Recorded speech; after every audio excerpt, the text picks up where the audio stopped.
नमस्कार, आप देख रहे हैं आज तक। मैं हूं आपके साथ रोहित सरदाना। शाम के 5 बजने वाले हैं और वक्त हो गया है दंगल का। कृषि कानून की वापसी को लेकर अड़े किसानों के गुस्से का ट्रेलर आज फिर देखने को मिला। हालांकि 3 घंटे के चक्का जाम का सबसे ज्यादा असर पंजाब में हुआ, जबकि बाकी राज्यों में चक्का जाम फीका फीका रहा। 40 किसान संगठनों ने चक्का जाम का देशव्यापी आह्वान किया था, लेकिन उनकी अपील का असर और राज्यों में ज्यादा दिखा नहीं। प्रदर्शनकारी किसानों की इस मुहिम का कांग्रेस ने खुला समर्थन किया, लेकिन बीजेपी उन्हें आईना दिखा रही। ऐसे में सबसे बड़ा सवाल यह है कि क्या किसान संगठनों के शक्ति परीक्षण के सामने सरकार सरेंडर कर देगी या फिर बातचीत के 12वें दौर से आगे का रास्ता निकलेगा। पहले आपको पूरी रिपोर्ट दिखाते हैं। इस चक्का जाम का कितना असर, कहां कहां कैसा कैसा हुआ, फिर बताएंगे। आज दंगल में हमारे साथ कौन कौन से मेहमान हैं। चक्का जाम खत्म हो गया, लेकिन सियासत का पहिया तेजी से दौड़ रहा है। 3 घंटे के चक्का जाम में पंजाब ठहर गया। अमृतसर, अंबाला, मोहाली, लुधियाना में किसान संगठन के कार्यकर्ता सड़कों पर नजर आए, लेकिन हरियाणा में चक्का जाम का असर थोड़ा कम रहा। पंजाब हरियाणा में शंभू बॉर्डर पर पुलिस की चौकसी और ड्रोन से पहरा रहा। बाकी जगहों पर तो टिकैत के ऐलान का कोई असर भी नहीं दिखा। बावजूद इसके भारतीय किसान यूनियन के प्रवक्ता राकेश टिकैत ताल ठोक रहे हैं। कृषि कानून को लेकर सरकार को चेतावनी तक दे रहे हैं। आगे पहुंचे हुए सम्मानित करेंगे। ये व्यापारी की जो कहावत है ना, वो सच होती जा रही है। व्यापारी चमड़ी दे देगा, दमड़ी नहीं देने का। इनको देश से लगाव नहीं है, ये समझ लेना साहब। इनको देश से कोई लगाव नहीं है, इनको व्यापारियों से लगाव है। इनको किसान से लगाव नहीं है, उसके अनाज से लगाव है। इनको मिट्टी से लगाव नहीं है, इनको अन्न से लगाव है। ये कील बोएंगे, हम अनाज बोएंगे। ये कील बोएंगे, हम अनाज बोएंगे। कृषि कानून की वापसी को लेकर किसान संगठनों ने देशव्यापी चक्का जाम बुलाया था। हालांकि यूपी और उत्तराखंड को इससे अलग रखा गया। दिल्ली एनसीआर को भी चक्का जाम से अलग रखा गया।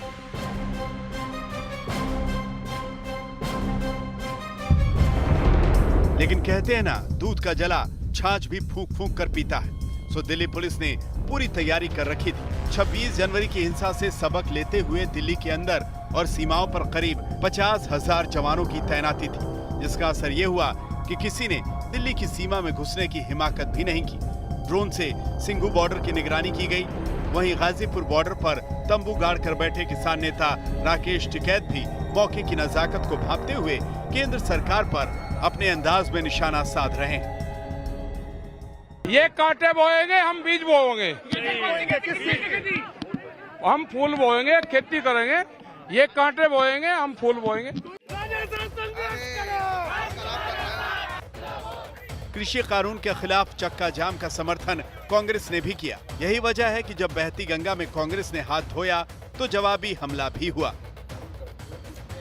क्योंकि ये कानून दिल्ली में नहीं बना, ये कानून बना अहमदाबाद में। बड़े बड़े कॉरपोरेट, बड़े बड़े अरब खरबपतियों के द्वारा। क्योंकि ये खरबपति जो हैं, भारत की मंडियों में, हर मंडी में ये लाइसेंस लेने की स्थिति में नहीं थे। इसलिए इन्होंने कानून बनाया ताकि इस देश के 15 से 18 लाख करोड़ का जो धंधा होता है इस व्यापार में, उसमें ये लोग शामिल हो सकें। और इसीलिए 1 नेशन 1 लाइसेंस। दुर्भाग्यपूर्ण बात ये है कि राहुल गांधी ना पूरा पढ़ते हैं, ना पूरा समझते हैं, ना पूरा सुनते हैं। ये जो सेस लगाई गई थी, इसके साथ ये भी कहा गया था कि इसका उपभोक्ताओं पर कोई असर नहीं पड़ेगा। ये बात कही गई थी। फिर ये आज कहाँ से राहुल गांधी जी निकाल कर ले आए। वैसे तो कृषि कानून का विरोध एमएसपी को कानूनी अमली जामा पहनाने से शुरू हुआ था, लेकिन जैसे जैसे वक्त बीता, इसमें किसान संगठनों की कई मांगें जुड़ती गईं। फिर किसान तीनों कृषि कानून को वापस लेने पर अड़ गए। सरकार ने किसान संगठनों के सामने प्रस्ताव भी दिया। 11 दौर की बातचीत भी हुई, लेकिन कोई भी टस से मस नहीं हुआ। किसान संगठन अपनी राग अलाप रहे हैं और सरकार अपनी। ऐसे हालात में राजनीतिक रोटियां सेकने वालों की तो मौज है, लेकिन नुकसान देश का हो रहा है। संभू बॉर्डर से शतेंद्र चौहान, गुरुग्राम से राम किंकर सिंह, दिल्ली से हिमांशु मिश्रा के साथ आज तक ब्यूरो। तो आपको बता दें कि दंगल में आज हमारे साथ कौन कौन से खास मेहमान आ रहे हैं। हमारे साथ आ रहे हैं सुधांशु त्रिवेदी, वो राज्यसभा के सांसद हैं और बीजेपी के राष्ट्रीय प्रवक्ता हैं। हमारे साथ अखिलेश प्रताप सिंह है, वो कांग्रेस पार्टी के राष्ट्रीय प्रवक्ता हैं। हमारे साथ चौधरी पुष्पेंद्र सिंह हैं, वो प्रेसिडेंट हैं किसान शक्ति संघ के। और हमारे साथ चौधरी वीरेंद्र सिंह हैं, वो किसान नेता हैं, लंबे समय तक राकेश टिकैत के साथ काम करते रहे। आप सबका स्वागत है दंगल में। सबसे पहले सुधांशु त्रिवेदी, राकेश टिकैत ने दो बड़ी बातें कही हैं। एक, 2 अक्टूबर तक वापस ले लीजिए, नहीं तो आंदोलन बड़ा होगा। 2, तुम हमें कील दो, हम तुम्हें अनाज ही देंगे। देखिए रोहित जी, कितनी बड़ी बात और कितना बड़ा आंदोलन। 40 यूनियनें शामिल थी। एक पंजाब राज्य जहां सरकार भी इस आंदोलन का समर्थन कर रही थी, वहां के अलावा कहीं प्रभावी नहीं हो पाया। चलो भैया, मान लिया हमने। अरे मेरे भाई, राजस्थान में, महाराष्ट्र में, छत्तीसगढ़ में तो आपकी सरकार है, तेलंगाना आंध्र में विपक्ष की सरकारें हैं, तमिलनाडु और केरल में तो लाल झंडे वालों की सरकार है। काहे नहीं हुआ? जबकि इस आंदोलन का सबसे आसान तरीका है, 100 लोग बैठकर भी रोड जाम कर सकते हैं। इसका मतलब अगर आपके पास बेर मिनिमम भी लोग हो, यानी न्यूनतम कार्यकर्ताओं की संख्या भी हो, तो 3 घंटे के लिए चक्का जाम करना कोई बड़ी बात नहीं है। उसके बाद आप देखिए कितना विराट आंदोलन है। और यह वो आंदोलन है जिसके लिए 7 समुंदर पार से लिखा जा रहा है biggest farmers movement in the history, यानी इतिहास का सबसे बड़ा किसान आंदोलन। और जो लिख रहा है या लिख रही है अंधाधुंध उसका समर्थन कांग्रेस के लोगों से। अरे भाई, मैं अखिलेश जी से पूछना चाहता हूं कि यदि इतिहास का सबसे बड़ा किसान आंदोलन है जो 1.5 राज्य के बाहर फैल नहीं पा रहा है, यानी राष्ट्रीय हुआ नहीं अंतरराष्ट्रीय हो गया है, तो ये बताइए क्या 1907 का भाई अजीत सिंह का किसान आंदोलन, जो शहीद भगत सिंह के बड़े भाई थे, 1917 का महात्मा गांधी का चंपारण सत्याग्रह, 1928 का सरदार वल्लभ भाई पटेल का बारडोली किसान सत्याग्रह, जिसके चलते उन्हें सरदार उपाधि मिली, वो छोटा था और ये बड़ा है। अरे भैया, मुझे पता है कि आपको देश की कोई चिंता नहीं है, अपनी पार्टी, अपनी गैरत की तो चिंता होनी चाहिए। मतलब महात्मा गांधी, भगत सिंह, सरदार पटेल, सबकी नाक नीची करवा के बस मोदी जी की कुर्सी हिलाने में लगे। अब बताइए, जो लोग खुलेआम ये बोले थे कि इंदिरा को ठोक दिया, इंदिरा जी की शहादत पे छाती पीटने वालों के मुंह से एक शब्द नहीं फूटा। गांधी जी के नाम के एक में whole sole one and only copyright holder जो बनते हैं, उन्होंने वॉशिंगटन डीसी में तो मोदी सरकार नहीं है, वहां गांधी जी की प्रतिमा के साथ इतना अपमानजनक व्यवहार हुआ। और मैं याद दिला दूं, न्यू जर्सी में 2008 में गांधी जी की प्रतिमा के हुए विज्ञापन को लेकर $100 मिलियन का इन्होंने मुकदमा कर दिया था ओवरसीज कांग्रेस ने। यहां एक के लिए चू नहीं निकली। गजब है भाई। मतलब किसी भी प्रकार की नाक कटा लो सुधांशु, और उसके बाद कह दो कि साहब ये आंदोलन। अब मैं एक चीज पूछ रहा हूं सर, आप अच्छा दर्शकों का भी मन करता होगा कि आपको बेरोक टोक सुने, लेकिन सर मेरे को रोकना पड़ रहा है इसलिए क्योंकि मेरा सवाल था टिकैत के बयान पर।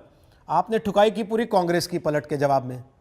मुझे समझ नहीं आया कि क्यों नहीं। दूसरा सर, मैं साथ में एक चीज और पूछ रहा हूं। जब ये सारे किसान दिल्ली में आ गए थे, लाल किले तक घुस गए थे, तो आपने कहा कि देखो इनके साथ उपद्रवी चले आए हैं, किसानों का आंदोलन नहीं है, ये तो गुंडों का, दंगाइयों का आंदोलन बन गया है।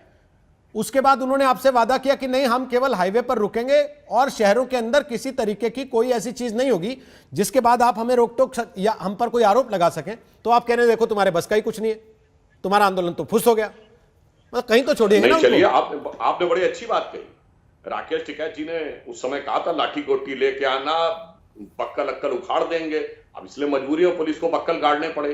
तो मैं पूछना चाहता हूं कि इस आंदोलन का तो कोई नेता नहीं मान लिया, परंतु ये बताइए वो जो 32 नेता हैं, उन 32 की एक एक फोटो दिखा दीजिए 26 जनवरी की फोटो या वीडियो, जिसमें वो बवालियों को रोकते हुए या जो लोग लाइन तोड़ के जा रहे थे उन्हें रोकते हुए दिखाई पड़े। अच्छा, वो भी छोड़ दीजिए, जहां जुलूस का नेतृत्व करते हुए जा रहे हैं, ट्रैक्टर रैली। मतलब खाली बतियाने के लिए नेता है, बाकी कुछ नहीं। और राकेश टिकैत जी से मैं पूछना चाहता हूं, चौधरी महेंद्र सिंह टिकैत का 1988 का आंदोलन बड़ा था या ये बड़ा है? आपके पूज्य पिताजी का आंदोलन बड़ा था या ये बड़ा है? और जहां तक मेरी जानकारी है, चौधरी साहब तो फिल्में देखने और नाचने गाने में बिल्कुल विश्वास नहीं करते, शायद उन्होंने सिर्फ एक शोले फिल्म देखी थी, ऐसा मैंने बीबीसी की डॉक्यूमेंट्री में पढ़ा था। ये बताइए। और यहाँ रेहाना समर्थन कर रही है।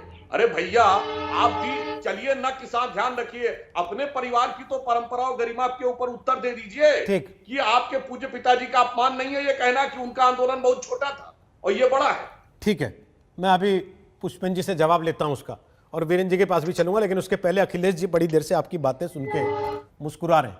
अखिलेश जी, आपको तो दुखी होना चाहिए आज कि कांग्रेस ने खुल के समर्थन दिया, तब यह हाल रहा कि केवल पंजाब में चक्का जाम हो पाया, हरियाणा में थोड़ा बहुत, उत्तर प्रदेश, उत्तराखंड, दिल्ली को डिस्काउंट दिया था राकेश टिकैत ने, और बाकी जगह असर था ही नहीं। चलिए, आपको खुश होना चाहिए कि अगर कांग्रेस के समर्थन के बावजूद अगर आपने अपने पैमाने नपने मीटर से नाप लिया है कि आंदोलन सफल है, तो आप खुश रहिए। आपको तो खुशी हो रही होगी। आपने नापा है तो आप बता दीजिए, मुझे कोई दिक्कत नहीं है। आप ही बता रहा, आप अपनी नपाई करके आए तो बताइए ना सर, मुझे कोई आपत्ति नहीं है, रखिए सामने, आपको बुलाया इसीलिए। हाँ, तो बोलने दीजिए। हाँ, बोलिए ना। बोलने दीजिए, वही मैं कह रहा हूँ, थोड़ा गौर से सुन लीजिए। ये जो नपना लिए बैठे हैं आप लोग और बीजेपी जी के लोग, करोड़ों रुपए खर्च करके मोदी जी जब रैलियां करते हैं तब उतनी भीड़ नहीं जुटती है। जब पूरी सरकार लगी रहती है, प्रशासन लगा होता है, पूरी बीजेपी लगी होती है, और यहाँ सब नेट बंद है, प्रशासन सबको वारंट जारी कर रहा है, सबको कई लाख के मुचलके ठोक रहा है, और सिर्फ डुगडुगी बजा करके हजारों लाखों की रैली हो जा रही है। वो भी दिखता तो होगा, लेकिन पैमाने में नहीं आटता होगा, क्योंकि वो बड़ा है, पैमाने से बड़ा है। अभी मैं सुधांशु जी को सुन रहा था, खैर आए बाएं साए का कोई जवाब नहीं होता है। कई बातें इन्होंने ऐसी कही जिसमें हंसी आ रही थी। आपने पूछा क्यों हंस रहे थे। एक बात और कही इन्होंने, खाली बतियाते हैं, कोई क्षमता नहीं है इनमें। अरे सरकार के तो चूल्हे हिली पड़ी है खाली बतियाने वालों नेताओं से, और वो भी कहोगे कि कोई क्षमता नहीं है। भाई, ये किसान हैं या मोदी जी के मंत्रिमंडल के कैबिनेट के साथ ही नहीं है कि डर जाएंगे, खामोश होंगे। इनको लाख नोटिसें भेजते रहो, 20-20 लाख, 50-50 लाख का छापे डालते रहो, परेशान करते रहो, कीले ठोकते रहो। ये शांतिपूर्ण तरीके से अपना हक मांग रहे हैं, और सबको पता है इनकी मांग वाजिब है, इनकी मांग वाजिब है, और ये मांग सरकार को भी पता है कि इनकी मांग वाजिब है। लेकिन वो क्या करें, वो जिनके इशारे पे ये सरकार चलती है वो लोगों को नहीं पसंद आएगा, इसलिए किसानों की मांग मान नहीं रहे हैं। दरअसल में समस्या ये है ना बीजेपी के साथ रोहित जी, कि चुनी तो जनता के द्वारा गई है, लेकिन ये लायबल और अकाउंटेबल अपने 2-3-4 साथियों के लिए हैं। यही समस्या है। अरे भाई, जनता के लिए अकाउंटेबल बनो, जनता ने आपको चुना है। आपको पहले दिन से कहा जा रहा है कि इन बिलों को मान लेने से सरकार का नुकसान क्या है, लेकिन आप जीत पे अड़े हैं, क्योंकि हुक्मरानों ने ये बिल बना के साहब को भेजा है। ईस्ट इंडिया कंपनी के साहबानों ने, जो वह कहते हैं ना साहब बहादुर, तब ईस्ट इंडिया कंपनी कैसे वापस कर ले। तो ये इस देश की सरकार, किसानों, जो 70% आबादी है इस देश की, जो सब अन्नदाता माने जाते हैं, जिन्होंने इस देश को दुनिया में एक धाक और पहचान दी। जब हम 50-60 करोड़ थे तब अनाज हमको बाहर से मंगाना पड़ता था। आज श्वेत क्रांति, हरित क्रांति के जनक इन किसानों को किस तरह से व्यवहार किया जा रहा है, और कैसे कैसे तगमों से इनको नवाजा जा रहा है, इनको क्या क्या बताया जा रहा है, शर्म भी नहीं आती। ये हमारे अपने देश के वो देशवासी हैं कि जिन ये खेतों में हमारे पेट के लिए काम कर रहे हैं, और इनकी औलादें सरहद पे हमारे देश के लिए काम कर रही हैं, और उनको किस भाषा से सराहते हैं, किस भाषा से नाम लेते हैं, कैसे कैसे शब्दों का प्रयोग करते हैं। हो गया अखिलेश जी, तो मैं वापस जवाब लूं उनसे, या आपका रह रहा है? अखिलेश जी, मैं जवाब दे लूं। आपने बोला मैं चुप हो गया। नहीं, मैं तो पूछ रहा हूं, अगर आपका अभी बचा है तो मैं सुधांशु जी से रिक्वेस्ट कर लेता हूं कि आप और पूरा कर लें। देखिए, हमें बात बहुत लंबी चौड़ी इसलिए नहीं करनी कि इसमें बात लंबी चौड़ी है ही नहीं। अच्छा, 2 मिनट का काम है, सबको पता है। आपको देखिए, आपको भी पता है।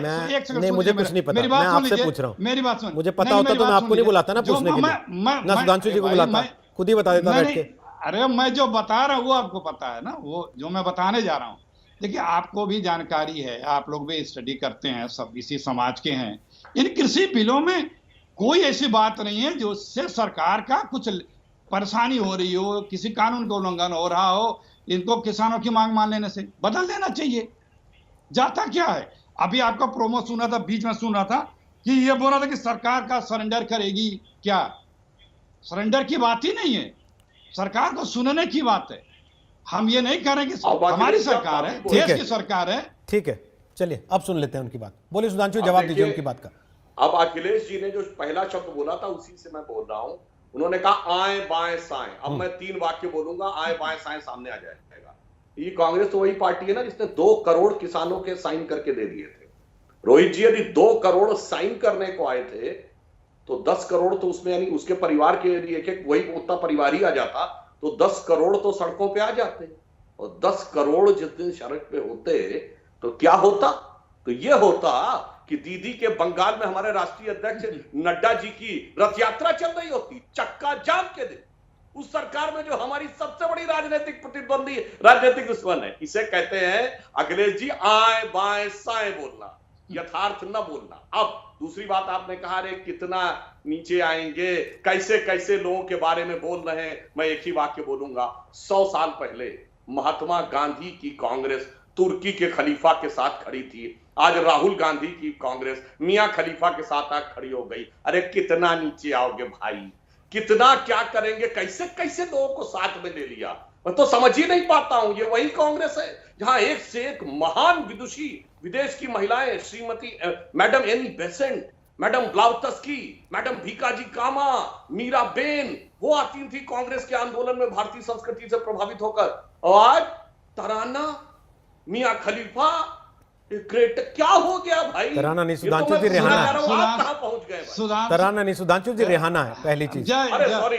वो रेहाना दूसरा का तराना, ये मिले सुर मेरा तुम्हारा साथ समुद्र का। ठीक है, अब आपने मियां खलीफा बोला है तो वो जवाब देना चाहते हैं आपको अखिलेश जी। अखिलेश जी बोल दीजिए, फिर पुष्पेन जी और बीरेन जी दोनों के पास आ रहा हूं, फटाफट अखिलेश जी। पता न किसका किसका नाम लिया, और आप जानते नहीं हैं दोनों को? जानकारी लिया करे जिसका नाम, हम तो सिर्फ ये जानते हैं। आपकी पार्टी के लोग बड़ा ट्वीट कर रहे हैं दोनों का ट्वीट। अरे सुन तो आप लीजिए, नहीं जानते, चलिए ठीक है। जैसे आप सुनते हैं सुन लिया करिए। हम तो बस ये जानते हैं कि जिनको लेकर के ये पता नहीं क्या क्या बता रहे हैं, उनके उस ट्वीट पे पूरे मोदी जी की सरकार थरथरा गई थी, प्रतिक्रिया देने लगी थी। ये भारत सरकार हमारी इतनी गिरी हुई है। कांग्रेस तो उत्साहित हुई थी, ये तो मानेंगे। एक मिनट, आप उत्साहित हुए होंगे, सुन लीजिए। अरे सर, ट्वीट आपके नेता कर रहे थे, मैंने तो किया भी नहीं। अखिलेश जी, ट्वीट आपकी पार्टी के नेता कर रहे थे, मैंने नहीं किया एक भी ट्वीट उनके ट्वीट पर। अरे भाई बता दीजिए, थोड़ा उत्साहित तो हुए होंगे अगर इनकी सरकार के थरथराने से हुए तो। हाँ, सुन लीजिए। भारत की सरकार जब ट्वीट करेगी, भारत की सरकार जब प्रतिक्रिया देगी, ये भारत सरकार को प्रतिक्रिया देने का क्या हमारा देश इस लेवल पे उतर आया मोदी जी के नेतृत्व में? तो आप भी आया है। तो आप अपने लड़कों को उतार देंगे कि जाओ सचिन तेंदुलकर के मुंह पे कालिक पोत दो? एक मिनट, तब आप अपने लड़कों को उतार देंगे कि जाओ सचिन तेंदुलकर के मुंह पे कालिक पोत दो? एक मिनट, कोई किसी को कौन उतार रहा है भाई? ठीक है, बीजेपी को नया नेता मिल गया, कंगना रनौत होने वाली। अरे तो सचिन तेंदुलकर के मुंह पर कालिक पोतने का कंगना रनौत से क्या लेना देना है सर? अरे क्यों नहीं भाई, अगर कंगना रनौत उनकी नेता है तो मियां खलीफा को आपने नेता मान लिया अपना? किसको आप लोग, दरअसल चक्कर क्या ना कि आप जब बात सुनना नहीं चाहते हैं। अब लीजिए, सारी बात सुन रहे हैं, सुन लिया करिए। आप अखिलेश जी, कहाँ ये विक्टिम कार्ड मिलता है हमको भी बता दीजिए, हम भी खरीद लेंगे 2-4, हम भी निकाल लिया करेंगे जब तब जेब से कि हाय हमें नहीं बोलने दे रहे। लगातार आप बोल रहे हैं, सब बात बोल रहे हैं, लेकिन आप ये चाहते हैं कि केवल मैं बोलूं, मेरे हिसाब से बोला जाए। तो फिर अखिलेश जी, ये फिर डिबेट नहीं ना, फिर तो रैली हुई आपकी, फिर तो आपकी रैली हुई, फिर आपको कहीं चक्का जाम में बैठना चाहिए था आज जाके और वहां भाषण दे लेते। मैं उसी ऐसा मत कीजिए आप। अपेक्षा जी, आपसे मैं कह रहा हूं, मैं उसी रैली की अपेक्षा करता हूं जितनी रैली आप सुधांशु त्रिवेदी के लिए। बिल्कुल नहीं, सुधांशु त्रिवेदी से भी सवाल पूछा जा रहा है, लेकिन आप ये विक्टिम कार्ड कहां पार्टी के दफ्तर से मिलता है क्या कि ले जाओ सारे 10-10 लेके बैठना कि तुरंत निकाल लेना, जहां तुमसे सवाल पूछा जाए कह देना हाय मेरे साथ ऐसा क्यों कर दिया, मैं तो पीड़ित हूं, मैं तो कुचला हुआ हूं, मैं तो। देखिए कितने ऐसा मत कीजिए ना, कितने पीड़ित हो रहे हैं। अरे भाई, पीड़ित आप हो रहे हैं अखिलेश जी। अरे कूल डाउन, हाँ, आप कूल डाउन करिए, आपके लिए ज्यादा जरूरी है। हम तो मस्त हैं। हाँ, देखिए आप परेशान हो रहे हैं, मस्त हैं जैसे तो बीजेपी मस्त होकर जवाब दीजिए, मस्त हैं तो जवाब दीजिए। सर बखिया आप उधेड़िए जितनी मर्जी, मुझे कोई आपत्ति नहीं है, मुझे बता दीजिए कंगना उनकी नेता है तो मियां खलीफा आपकी नेता मान लिया आपने, जिसके लिए पार्टी के सारे नेता रिहाना के साथ एकदम कदम से कदम मिला के खड़े हो रहे थे। 8वीं बार बोल चुके, जवाब ले लीजिए। हाँ दीजिए ना, जवाब दे तो नहीं रहे आप। हम लोगों ने तो पहले ही कह दिया था कि हमारे देश के अंदरूनी मामले में हम किसी को बर्दाश्त नहीं करते, लेकिन जब आदरणीय मोदी जी बर्दाश्त नहीं करते, लेकिन ट्वीट तुरंत रिट्वीट करते हैं, उस पर कमेंट भी करते हैं फटाफट। फिर सुनने का मादा नहीं है। अरे भैया इतने बड़े भाजपाई मत अरे बनो, कत्ता सुधांशु जी बोल बैठे रहे हैं हैं। आप भाई, अखिलेश बात- जी, सुधांशु जी बैठे हैं। घर में भी कोई आपसे दो सवाल पूछ देगा, सुधांशु उसको जी भाजपाई बैठे कह के निकाल मत दीजिएगा घर से नहीं, कि तुम नहीं, भाजपाई नहीं, हो गए क्योंकि मुझसे सुधांशु सवाल जी पूछ दिया बैठे तुमने, हैं। वरना सुधांशु जी मैं बैठे मेरे आगे हैं। कोई सवाल ना पूछ दे बस। मंजू- अखिलेश जी ये बस- चलेगा नहीं ऐसे, सुना तो यहाँ नहीं करिए, चलेगा, सुना और तो जगह चल करिए। जाता होगा आपका। सुना बोलिए तो करिए। बोलिए बोलिए, सुन रहा हूँ, सुन के ही थोड़ा सवाल सुन पूछ रहा हूँ। लीजिए। जी, जब आदरणीय मोदी जी विदेशों में जा करके ये कहते हैं हमारे देश में दुराचार के बारे में, खुद आमंत्रण देते हैं विदेश में जाकर के, विदेश में जाकर के कहते हैं अब की बार ट्रंप सरकार पता नहीं क्या क्या और बोलते हैं। और हमारी जो यहाँ के लोग सवाल उठाते हैं, हमारे संप्रभुता की बात आती है तो हमारी सरकारें खामोश रहती हैं, मोदी जी खामोश हैं, यहाँ के लोग खामोश हैं किसानों के आंदोलन पे। लेकिन अगर किसी ने एक ट्वीट कर दिया, उसका भाव बढ़ाने के लिए उस पे भारत सरकार के विदेश मंत्रालय की प्रतिक्रिया आती है। ठीक है, क्या ये हमारे गवर्नमेंट के लिए, हमारे देश के लिए गरिमामय है? मैं इस पे जवाब लूंगा एकदम- सुधांशु जी से, जो आपने सवाल एकदम उठाया। दो लाइन से लेकिन- हालांकि इस पे 2 दिन बहस हुई। लेकिन सुधांशु बात- जी थोड़ा रोक रहा हूँ, नहीं, पुष्पेंद्र जी ये को, बात है, सुधांशु जी प्लीज थोड़ा सा, बोलना, मुझे सिर्फ दो देखिए। लाइन बोलनी, ठीक है 2 लाइन बोलिए, केवल 2 लाइन बोलिएगा दो प्लीज। लाइन बोलते हैं। बिल्कुल इन्होंने सही कहा, हमें कोई जरूरत नहीं थी ऐसे आए बाएं साएं लोगों को प्रतिक्रिया करने की। पर जब कांग्रेस पार्टी के मीडिया के चीफ और मुख्य प्रवक्ता रणदीप सुरजेवाला जी ने रेहाना का रिट्वीट ट्वीट किया तो हम जवाब दे रहे थे मुख्य विपक्षी दल के द्वारा किए गए इस आए बाएं साएं कृत्य का। और दूसरा वाक्य बोल रहा हूं, ये सचिन तेंदुलकर को भारत रत्न किसने दिया था? कांग्रेस ने है। और कैसे दिया था मैं दर्शकों को बताना चाहता हूं। भारत रत्न खेल में नहीं देने का प्रावधान था, इन्होंने संशोधन किया। चूंकि खेल में सबसे बड़ा पुरस्कार था राजीव गांधी खेल रत्न, तो पहले स्वर्गीय राजीव गांधी जी की बेइज्जती की कि उनसे बड़ा पुरस्कार एक खिलाड़ी को देना है। ठीक सर। संविधान संशोधन करके जिस सचिन तेंदुलकर को दिया ओके। वो आज अगेंस्ट हो गया। ठीक है। गजब है भाई आप ठीक है, लोगों का। ठीक है, अशोक ठीक है। गुलाटी जो आपके जमाने में सीएसीपी के अध्यक्ष बने वो ओके। आज भाजपाई हो जाते हैं। ओके। अरे गजब आपका सर भाई अब टर्म सुधांशु लेते जी हैं थोड़ा कि रुक जाइए ना प्लीज, कमाल हो जाता है साहब। प्लीज। पुष्पेंद्र जी और बीरेन जी दोनों को जी। कह रहा हूं। पुष्पेंद्र जी, क्या यह कहना जायज है कि चक्का जाम केवल पंजाब हरियाणा तक सीमित रह गया, बाकी जगह कोई असर नहीं था, और सरकार यही कहती आ रही है कि 2 राज्यों का आंदोलन है? नहीं देखिए रोहित जी, मैं आज आपको जो हमारे सुधांशु भाई बैठे हैं, बड़े सम्मानित व्यक्ति हैं, सांसद हैं, इन्होंने निश्चित रूप से देश के जो राष्ट्रीय अखबार आते हैं बड़े, उनका फ्रंट पेज देखा होगा। लाखों लोगों की भीड़, अगर ना देखा हो तो ये देख लीजिए, लाखों लोगों की भीड़ हिंदुस्तान टाइम्स दिखा रहा है जो कैमरे में फिट नहीं हो पा रही है। शामली की मीटिंग की बात कर रहा हूं, इंडियन एक्सप्रेस में भी दी गई है। आप चाहे इन तथ्यों को कितना ही झुटला लें, कितना ही आप कह लें, मैं बता रहा हूं मुजफ्फरनगर में, बागपत में, मथुरा में, जो है उधर बिजनौर में, इधर शामली में, कल अमरोहा में मीटिंग होने जा रही है। लाखों स्वयं स्फूर्त आपके धारा 144 लगाने के बावजूद भी किसान अपने आप चले आ रहे हैं। और जींद में महापंचायत हुई, बड़ी महापंचायत हुई, कल हरियाणा में फिर हो रही है, अनेकों, दौसा में हुई कल। तो मैं ये कहने जा रहा हूं कि इस चीज को बार बार आप अन्ना आंदोलन में जैसे इन्होंने गलती की थी कि ये चंद कुछ लोग हैं, केवल शहर के लोग हैं, आके बैठ गए, अगली बार 44 सीटें रह गई, परिणाम उन्होंने देख लिया, उनसे कुछ सबक ले लीजिए और इसको इस तरीके से इग्नोर करने का आप काम ना कीजिए। लगभग 200 लोग शहीद हो जाएं जिस आंदोलन में, कड़कड़ाती ठंड में, बरसात में बैठे रहे, और उनका रिजॉल्व और उनका जो दृढ़ संकल्प है वो डिगने का काम ना रहे, जबकि आपने उनको देशद्रोही, पाकिस्तानी, खालिस्तानी, तमाम तरह की टर्म्स से खारिज करने का काम किया, उनको विदेशी इंटरनेशनल साजिश का हिस्सा बताया कि फलाने ने ट्वीट कर दिया, ढिमके ने ट्वीट कर दिया तो ये विदेशी साजिश करता है। अरे भैया, हम क्यों, सामान्य किसान क्या जाने रिहाना कौन है और कौन ग्रेटा है? अरे तुम जानो, तुम्हारा काम जाने, भैया हमारा काम कर दो और हम अपना शांति से घर तो लौट जाए। लेकिन जिस तरीके से कील ठोकना, ट्रेंचेस खोदना, खाई खोद करके उनको आइसोलेट करना और इंटरनेट, पानी, रसद, बिजली सब काट देना, मैं बता रहा हूं आपको, ये आप बिल्कुल खतरनाक ट्रेंड आपने इस देश में लोकतंत्र में डाल दिया है। जी, जब शामली में इतना बड़ा शक्ति प्रदर्शन आपने किया तो आज आपने उत्तर प्रदेश, उत्तराखंड को डिस्काउंट क्यों दे दिया? फिर दिखाते सरकार को ताकत चक्का जाम करके। जी बिल्कुल ठीक बात है आपकी। क्यों नहीं किया? यहाँ हमें कुछ इनपुट्स मिले थे कि ये लोग अपने प्रायोजित व्यक्तियों को भेजकर, जैसे गाजीपुर में अपने लोनी के विधायक को भेजकर इन्होंने जो है हिंसा कराने की वहां चेष्टा की थी, इसी प्रकार सिंगू बॉर्डर पे अपने कार्यकर्ताओं को आसपास का लोकल बता करके, यही पुलिस कह रही थी कि हमें इनपुट मिले हैं इसलिए हम बॉर्डर सील कर रहे हैं, तो आप नाराज हो रहे थे कि बॉर्डर क्यों सील कर दिया? नहीं, अब आप खुद इनके वही कुछ बात लोग कह रहे हैं। करने वाले थे। और दूसरा हमने यूपी और उत्तराखंड, क्योंकि यहाँ पर गन्ने की इस वक्त जो है वो छुलाई का काम चल रहा है, गन्ना डल रहा है, तो तो गन्ने हरियाणा की के जो किसान का गन्ना हमारी बेचना वो फंस जाए अरे रास्ते में, हरियाणा में उससे नहीं होता आपको ऐसा आपत्ति गन्ना। नहीं है? अरे पुष्पेन हरियाणा जी, में मैं भी गेहूं हरियाणा की का फसल निवासी हूँ होती सर, है। ऐसा मत कीजिए। मतलब ऐसा नहीं, नहीं है पुष्पेन नहीं, जी कि आप किसान हैं तो सुनिए। बाकी कोई खेती के बारे में जानता नहीं है। नहीं, मैं बता ऐसा रहा हूं मतलब ना, इतना तो हरियाणा मतलब में- आप भी जान रहे हैं अरे मुझे, भाई। मैं भी जान रहा हूँ नहीं, आपको।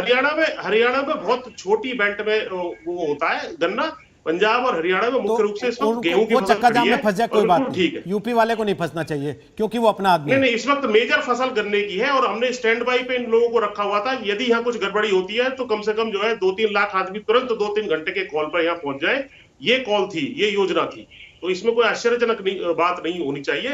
अभी कल देख लेना आप, परसों सही है सर, फिर आपका अखबारों में छपेगा, इंटेलिजेंस वो अगर वहाँ पे विशाल बताए मीटिंग होने जा रही कि है। गड़बड़ी हो जी। सकती है तो आप सारा प्लान बना लेते हैं, लेकिन सरकार अगर कहे, पुलिस अगर आपसे कहे कि हमारा इंटेलिजेंस कह रहा है कि गड़बड़ी हो सकती है, इंटरनेशनल उसमें नहीं, साजिश हो रही है, गड़बड़ी तो आप कहते हैं अपने हमें क्या आप लेना, हम गड़बड़- थोड़ी ना जानते हैं इसको। आ रहा हूं पुष्पेन जी, वापस आऊंगा और बीरेन जी से आपकी बातों पे पूरा कमेंट लूंगा कि राकेश टिकैत क्या वाकई इस समय इस आंदोलन से जो सिंगू बॉर्डर से शुरू हुआ अलग थलग हो गए हैं, और क्या सिंगू बॉर्डर से इतर राकेश टिकैत इस आंदोलन का एक नया केंद्र बन गए हैं, और क्या यह एक राजनीतिक स्टेटमेंट है? छोटे से ब्रेक के बाद आ रहे हैं, दंगल जारी है, आप बने रहिए आज तक के साथ। तो ब्रेक के बाद एक बार फिर आपका स्वागत है, दंगल आप देख रहे हैं। तुम हमें कील दो, हम तुम्हें अनाज देंगे, ये बात कही राकेश टिकैत ने, जिन्होंने एक बार फिर चेतावनी दे दी कि 2 अक्टूबर तक अगर सरकार ने कानून वापस नहीं लिए तो आंदोलन को और तेज किया जाएगा। बीरेन सिंह जी, आप तो लंबे समय तक राकेश टिकैत के साथ काम करते रहे। अब पहले राकेश टिकैत ने एक महापंचायत की, फिर जींद में महापंचायत, उसके बाद जयंत चौधरी ने महापंचायत की, तो क्या इन महापंचायतों के जरिए वाकई किसान आंदोलन की रूपरेखा तय हो रही है, या फिर उत्तर प्रदेश की राजनीति को एक नई दिशा देने की कोशिश आप देख रहे हैं इसको? सरदाना जी, मैं आपसे थोड़ा, बस मुझे जो बाकी वक्ताओं का थोड़ा सा उनका आधा समय दे दीजिए। पहले तो मैं ये करेक्ट कर दूं, मैं राकेश टिकैत के साथ नहीं रहा। राकेश उस टाइम दिल्ली पुलिस की नौकरी करता था, मैं इनके पिताजी का सहायक था, वो मेरे पिता तुल्य थे, मैं उनके संतानवत था जी। दूसरी बात यह है, 1988 का अखिलेश जी बैठे हैं, जरा करेक्ट कर लें। 1988 बोट क्लब का आंदोलन सबसे बड़ा आंदोलन था आज तक के इतिहास का। पहली बार किसान ने दस्तक दी थी, सरकार के दरवाजे पहली बार दस्तक देने की कोशिश करी थी। और साहब उसमें क्या हुआ, कांग्रेस की सरकार ने, उस टाइम कांग्रेस की सरकार थी, हमारे खाने की लाइनें तोड़ दी थी। लोनी बॉर्डर पे गोली बजी थी, जो ट्रैक्टर खाना लेकर आ रहे थे वे, उनका मर्डर हुआ था पुलिस के द्वारा, उसमें बहुत सारे लोग इंजर्ड हुए थे। ये अपनी याददाश्त में रखें। 9 तारीख को, इस 9 तारीख को प्रियंका जी आ रही है, सुना मैंने मुजफ्फरनगर, वही तितावी वो बगरे के पास गांव है कुटबा, राजेंद्र शहीद हुआ था कुटबे का, प्रियंका जी वहां जाके माफी मांगना। आगे अब आपका सवाल रहा पंचायतें, दौर, ये वो, देखिए वे बात रही नहीं, क्या किसको कहें, रोज आ रहे हैं। ये जयंत जी तो अभी बताने लगे थे कि लठ लग गई, फिर उसमें सिंपैथी वेव आ गई, राकेश जी रो दिए, जींद में पंचायत होगी और हो गया। आपको सरदाना जी बेहतर मालूम है, यहाँ मेरे से वरिष्ठ लोग बैठे हैं, इन्हें सबको पता है हरियाणा का दर्द कुछ और है। हमारे यहाँ रिवाज जो है गांव में, जब बहू को कुछ कहना हो तो लड़की को कहा जावे। हरियाणा का जो दर्द है वो आपको मालूम है कि हरियाणा का दर्द क्या है, उस पर मैं विस्तार से नहीं कह सकता, मैं नेता तो हूं नहीं। मैं किसान के दर्द की बात बता रहा हूं। ये कहीं पंचायत कर लो, कहीं अपनी राजनीति कर लो, कुछ भी कर लो। राकेश जी 2 चुनाव लड़ चुके हैं, पूरे जोर से लड़ चुके हैं, और चौधरी साहब की मौजूदगी में। चौधरी साहब के बाद क्या कर लेंगे, वहां तो जो कुछ था चौधरी साहब का ही था। ये कील गाड़ के कह रहे हैं कि तुम कील गाड़ रहे, हम अनाज पैदा करेंगे। देखिए, हम अनाज का कमर्शियल उत्पादन मुजफ्फरनगर में नहीं होता। हम काम चलाऊ गेहूं पैदा करें, हम गन्ना पैदा करने और आलू करने वाले सरसों बढ़ेंगे। अनाज की बात राकेश जी खामखा कर रहे हैं, हम इतना कंट्रीब्यूट नहीं करते, हम काम चलाऊ अनाज पैदा करें। रही बात आगे की, ये दिल्ली में धरना दे के बैठ जाओ या कहीं और धरना दे के बैठ जाओ या कुछ कर लो। देखो साहब, हम तो एक बात जाने, किसान को अन्नदाता कहा जा, अन्नदाता तो है ईश्वर, लेकिन किसान को अन्नदाता कहा जा, और किसान अन्न भी पैदा करे और भाई वे संतान पैदा करे जो सीमा पर लड़े। ठेकेदार नहीं पैदा करते हम, हमारे यहाँ ठेकेदार पैदा नहीं होता, ना परंपरा है ठेकेदारी की कि ठेकेदार पैदा कर दिए। ठेकेदार तो और हैं, वे करें ठेकेदार पैदा। हमारा निवेदन केवल इतना है कि राकेश जी से भी निवेदन है, हमारे छोटे भाई के बराबर है, हम तो इनके पिताजी को अपने पिता के समान मानते थे। भाई अभी कुछ नहीं बिगड़ा, जो कुछ बात बिगड़ रही वापस आ जा और आके बैठ के बात कर ले। हर लड़ाई में युद्ध विराम होता। इराक ईरान में कई साल लड़ाई हुई, युद्ध विराम होता रहा। अभी यमन में लड़ाई चल रही, वहां भी युद्ध विराम हो जा है। युद्ध विराम करके घर आ जा और दोबारा सोच क्या खोया, क्या पाया, क्या नुकसान, क्या फायदा। कभी भी इतिहास में वो लोग जीतते हैं जो 2 कदम आगे और 1 कदम पीछे, वो जीतते हैं। और जो लोग 1 कदम आगे बढ़ा के पीछे नहीं हटते, केवल एक लाइन लिखी जा कि बहादुरी से लड़े और शहीद हुए। जी सरदाना जी। आपकी बातों से लगता है कि आप इन बिलों के समर्थन में या विरोध में? मैं बिलों के समर्थन में हूं। इसमें ये जो खेती करने वाले, ये जो दिल्ली में रहने वाले हैं ना, ये जो दिल्ली में रहे, जिन्हें दर्द नहीं पता, मुझे पता कि ये एक नमूना है सरदाना जी, केवल एक नमूना। 1.25 लाख कुंटल गन्ना इस मौसम, 1.25 लाख कुंटल गुड़ इस मौसम तक केवल कोल्ड स्टोर पर गया था पिछले साल। अब की बार 2.5 लाख से ऊपर जा चुका, 3 लाख कुंटल से ऊपर जा चुका, क्योंकि मंडी समिति का शुल्क खत्म हो गया। वो किसान को फायदा जा रहा है। मैं इसके समर्थन में हूं। ये मंडी समिति वाले शिकारी कुत्ते की तरह ट्रैक्टर की ट्रॉलियों पड़ा करे थे। शिकारी कुत्ता जैसे पड़े नहीं, ये शिकारी कुत्ते की तरह पड़े थे मंडी समिति वाले। अब कहीं कोई चूं कर रहा, ना किसी कोई ट्रॉली रोक रहा। अन्य हमारा गुड़ कहीं बाहर जावा था, गुड़ पे टूट के पड़े थे, ट्रॉली में 40,000 लो, 30,000 लो। हमें फायदा महसूस अभी हो रहा, इन दिल्ली वालों को महसूस हो गए तो दिल्ली वाले जाने। दूसरी बात यह है जी सरदाना जी, कॉन्ट्रैक्ट फार्मिंग बता मैं। हाँ जी सरदाना जी, सुन रहे हैं, आपकी बात सुन रहे हैं सब लोग। कॉन्ट्रैक्ट फार्मिंग पे जोर दे रखा। हम तो गन्ना कॉन्ट्रैक्ट फार्मिंग पे कर रहे हैं, जो समिति को देवे, समिति मिल को देवे। हमारी कॉन्ट्रैक्ट फार्मिंग तो पहले से हो रही, हमें इसमें क्या नया आ रहा है।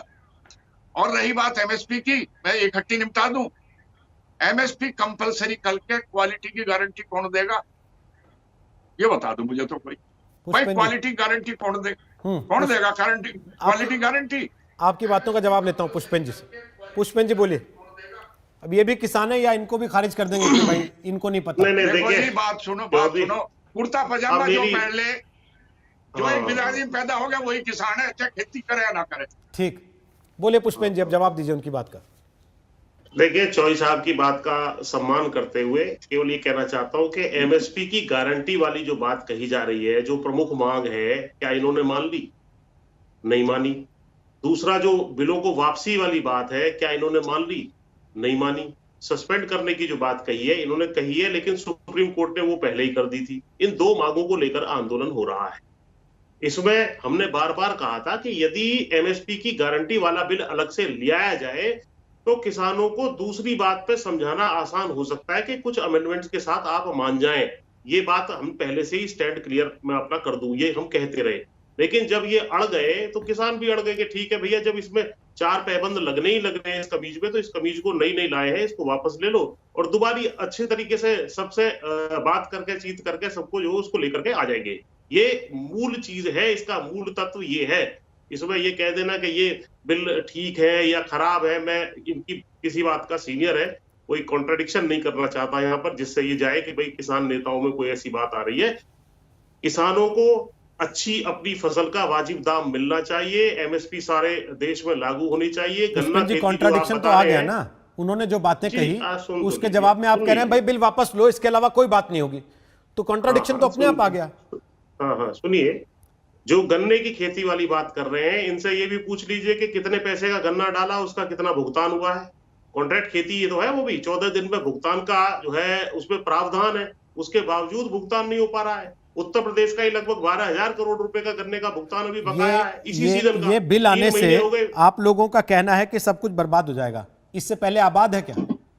इससे पहले भी तो आप रोज यही कहते थे कि बर्बाद है सब, गन्ने की कीमत नहीं मिलती, हमारा गन्ना सड़ जाता है, मंडियों के बाहर लाइनों में लगा रहना पड़ता है, हफ्ते हफ्ते 10-10 दिन तक कोई पूछने वाला नहीं होता। ये शिकायतें तो तब भी थी। ये बिल नहीं लेंगे, सड़ता नहीं है गन्ना, सड़ने की बात नहीं आती है। गन्ने का भुगतान समय पर नहीं हो पाता या पर्ची नहीं मिलती तो कोल्हू पे कम रेटों में उसको बेचने के लिए मजबूर होता है। इसीलिए तो हम कह रहे हैं यदि एमएसपी गारंटी होगी तो कोल्हू भी उतने रेट में खरीदने के लिए मजबूर होगा, ठीक है, और मिल भी उतने में खरीदेगी और भुगतान समय पे होगा। तो सारे प्रावधान है, इनसे बात कर लेंगे, ऐसी कोई बात नहीं है। कोई इसमें किसानों के बीच में आपस में भिड़ंत करवाने की जो है चेष्टा सफल नहीं होगी सरकार। देखिए ऐसा है, अगर 2 किसान आपस में आमने सामने बात कर रहे हैं तो इसको इस तरीके से ये कहना कि किसानों के बीच में बहस कराना, ये उचित नहीं है पुष्पेंद्र जी। जरूरी नहीं है ना कि बहस सभी नहीं, भिड़ंत। आपकी, और कोई भिड़ंत नहीं हो रही इसमें, वो सुन रहे हैं आपकी बातें, उन्होंने कोई विरोध भी नहीं किया आपकी बात का, जैसे आप सुन रहे थे उनकी नहीं, बातें, ठीक। और आपने मैं विरोध नहीं सम्मान किया था, कर और रहा वो सम्मान बरकरार रखते हुए आपने अपने बिल्कुल। तथ्य रखे हैं। हाँ, भिड़ंत करने के लिए पॉलिटिकल पार्टी होती है ना। देखिए आ गए अखिलेश जी, हाथ उठा रहे हैं बहुत देर से। बोलिए अखिलेश जी, अपनी बात रखिए, फिर सुधांशु जी से जवाब देते हैं, लास्ट कमेंट लेंगे फटाफट से। बोलिए अखिलेश जी। रोहित जी, दुर्भाग्य से हम भी किसान हैं, इसलिए अभी एक शब्द बोला गया हमारे इसके पहले के भाई ने बोला कि अगर एमएसपी गारंटी हो जाएगी तो क्वालिटी कौन तय करेगा। पता नहीं, हमको तो पता है, हमारे पास वो जो जियो जारी होते हैं एमएसपी के और प्रदेश सरकार के खरीद के जो जियो जारी होते हैं खाद्य मंत्रालय के, उसमें क्वालिटी का जिक्र किया गया होता है। नमी, धूल, भूसा, ये सब बता करके उस क्वालिटी की ही गेहूं या धान खरीदना पड़ता है। पहिया या उसका जला सूखा हुआ या काला हुआ, ये सब निकाल के लाना पड़ता है। क्वालिटी अभी भी एमएसपी में क्वालिटी के हिसाब से खरीद होती है। ये कहना कि क्वालिटी कौन गारंटी करेगा, पता नहीं कहां से लाएं ये बात। तो अब दूसरी बात जो गन्ने का है भाई, उसमें तो 14 दिन का ये अंदर भुगतान होना चाहिए, उसके बाद सूद से पैसा मिलना चाहिए। और मोदी जी कई बार कह चुके हैं, इनके मैनिफेस्टो में भी था, नहीं मिलता है, आज भी नहीं मिलता है। 10-10, 12-12, 14,000, एक साल से 12,000, 10,000 करोड़ रुपए गन्ना किसानों को सिर्फ यूपी में बकाया है।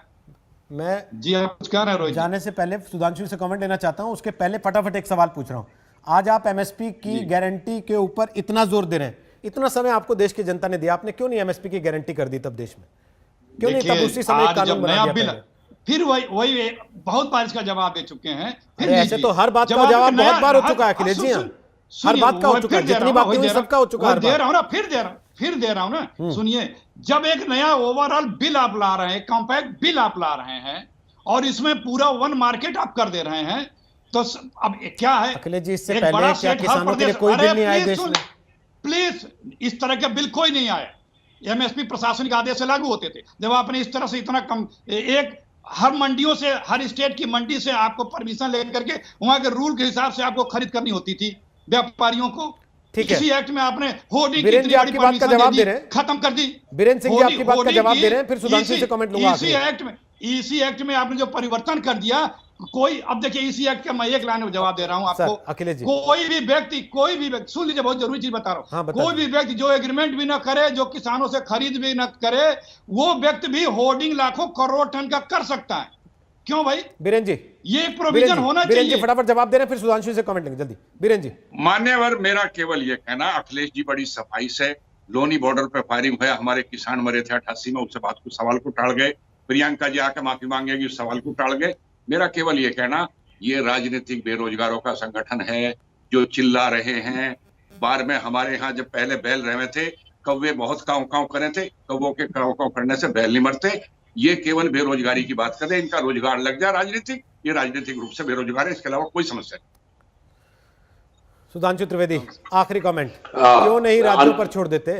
राज्य तय कर लें, जिनको लागू करना है करें, जिनको नहीं करना ना करें, उसके बाद देखा जाएगा अपने आप से कि कौन कौन राज्य पीछे हटता है। कांग्रेस के 3 राज्यों में अमेंडमेंट करके बिल भेजा राष्ट्रपति महोदय, क्यों नहीं? उसके बाद आपने लागू भी कर दिया, प्रस्ताव भी पास किया आपने विधानसभा में कि नहीं लागू करेंगे, फिर लागू भी कर दिया। और जब पूछा क्यों किए तो आप लोगों ने कहा कि केंद्र का कानून तक करना जरूरी था। पड़े हैं राष्ट्रपति के पास, ठीक, और राष्ट्रपति से अपॉइंटमेंट मांग रहे हैं अखिलेश जी। मुख्यमंत्री पंजाब। आखिरी कमेंट ले लो, आखिरी कमेंट सुधांशु जी। राज्यों पर छोड़ दीजिए ना सुधांशु जी, कि राज्य खुद लागू करें। अगर किसानों के हित का है तो किसानों को पता लग जाएगा कौन उनका हित चाहता है, कौन नहीं चाहता। बता रहे भाई। हाँ। क्यों हमारे कॉन्ट्रैक्ट फार्मिंग एक्ट में यदि किसान उस कॉन्ट्रैक्ट का उल्लंघन करता पाया जाता है तो उसको सिर्फ एडवांस लिया हुआ पैसा देना और कुछ नहीं देना है। और इनके पंजाब के कॉन्ट्रैक्ट फार्मिंग में किसान को जेल है, 5 साल तक की जेल हो सकती है। ये अपने राज्य में किए बैठे और हमको ज्ञान दे रहे हैं। शशि थरूर का ट्वीट आज प्रकाश जावड़ेकर जी ने कोट किया है, जिसमें 2010 में उन्होंने कहा कि हमारे यहां इतना अनाज सड़ता है जितना ऑस्ट्रेलिया एक साल में पैदा नहीं करता, इसलिए प्राइवेट को दे देना चाहिए। और प्राइवेट को पहले दे चुके हैं। इन पे वही वाली बात लगती है कि क्या कहूं कि बेदर्दी मेरे सैया शबनम है कभी शोले, अंदर से बड़े जालिम और बाहर से बड़े भोले। इसीलिए इनके हाथ में देने में हमेशा नुकसान हुआ 70 साल और आज भी नुकसान हो। यही तो किसान आज आपके लिए कह रहा है जो आप इनके लिए कह रहे हैं। अब दिक्कत यह है कि या तो किसान को हर राजनीतिक पार्टी एक ही तरीके से ट्रीट करती आई है आज तक, और दावा सबने यही किया कि हम ही तुम्हारे सबसे बड़े हित चिंतक हैं। हित लेकिन किसान का कहीं नहीं हुआ और इसीलिए मजबूरन आज उसे सड़क पे आके बैठना पड़ा। बहरहाल राकेश टिकैत चेतावनी दे रहे। इसके अलावा क्या क्या कह रहे हैं आज रात सीधी बात में देखना मत भूलिएगा। प्रभु चावला के साथ आज तक पर राकेश टिकैत की सीधी बात होगी, सीधे सवाल होंगे, सीधे जवाब। छोटा सा ब्रेक, दंगल में फिलहाल के लिए इतना ही। आगे हल्ला बोलूंगा, देखते रहिए आज तक।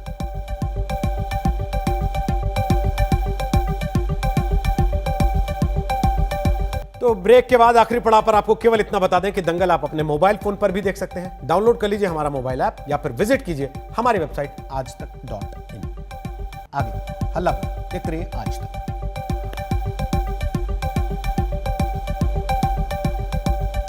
नमस्कार, मैं हूं अंजना ओम कश्यप। हमें उम्मीद है ये वीडियो आपको पसंद आया होगा। लेटेस्ट खबरों के लिए यूं ही देखते रहिए आज तक और इस वीडियो के पसंद आने पर लाइक, शेयर एंड सब्सक्राइब करना ना भूलें।